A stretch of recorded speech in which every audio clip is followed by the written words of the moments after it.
Hello, we lovely computer scientists. So, what we are going to be doing today is we're going to be demonstrating some of the ways to substring find in your strings. And what I mean by that is things like .find, .index, .rfind, .rindex, which are commands which will let you pick out the locations and indexes of substrings from a larger string as a whole. Yeah, thank you very much. In Python, you'll inevitably work with strings, which is the main-ish data type. Strings look like this. Right. It's variable name or another indicator, and then words or characters in speech marks. That's what strings look like. With strings, you might want to pick out certain things. And what I mean by that, say I have that string that looks like this. I might want to pick out like. So let's do the print strings dot find like.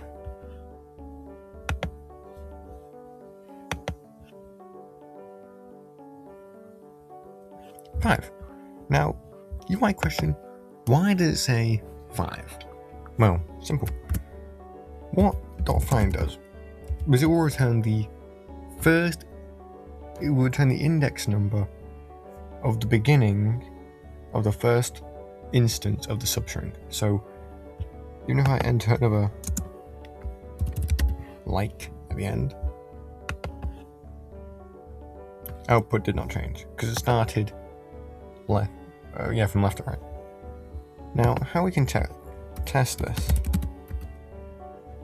is for indexing. If we put string index 5, it should print out L. Lo and behold, it did. Now, if we do 5 to 9, should be how it's done. Should print out the substring. Yes. See? And that's all nice and good. But that starts from left to right, and you might think, I don't know. I want it to go from right to left. Literally, most string-based commands in Python have a right alternative. .split has right split, if I remember correctly. .find has .rfind, .index has .rindex. Let's try this again with .rfind. 15. Let's check what 15 is in the string. Print strings 15. Let's see. Another L. Now, what this has done is it has found if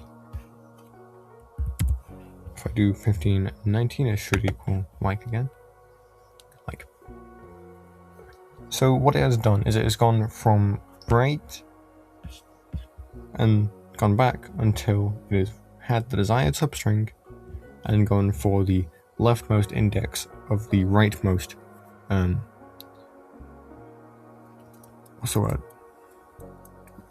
rightmost instance of the substring.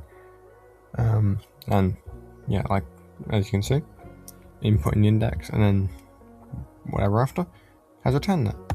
Let's say if we go for a shorter substring, like E. Let's see what we get. 18. Let's see what 18 does. 18 returns us E. That's to be expected. And it's taken the rightmost E. Now, you might be curious. What if the substring is not in the list?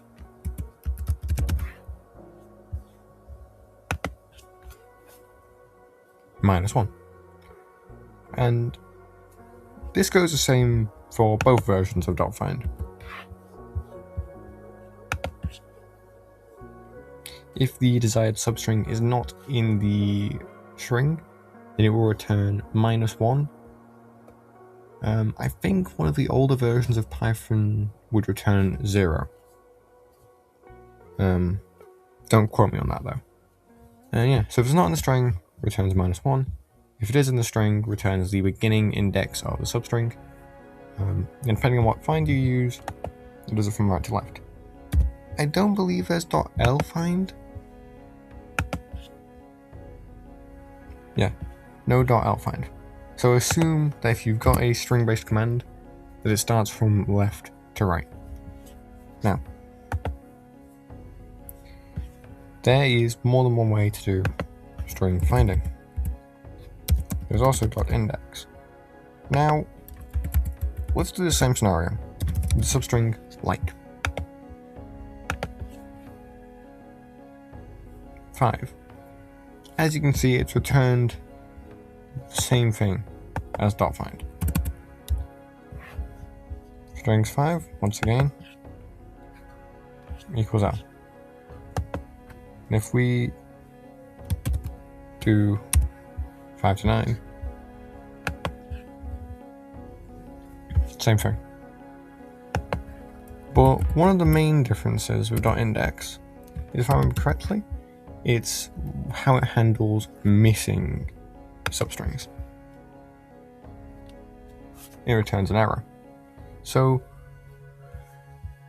why you would use .find over .index would usually be something to do with user inputs, where you can't guarantee that the substring will be inside the larger string. Yeah. I think with index, there's also .rindex.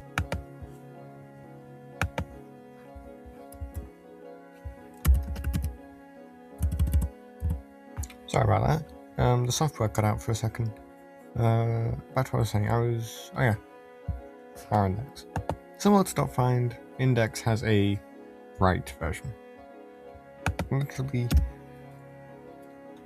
also the same as .find, just put an arrow in front of it. It will return the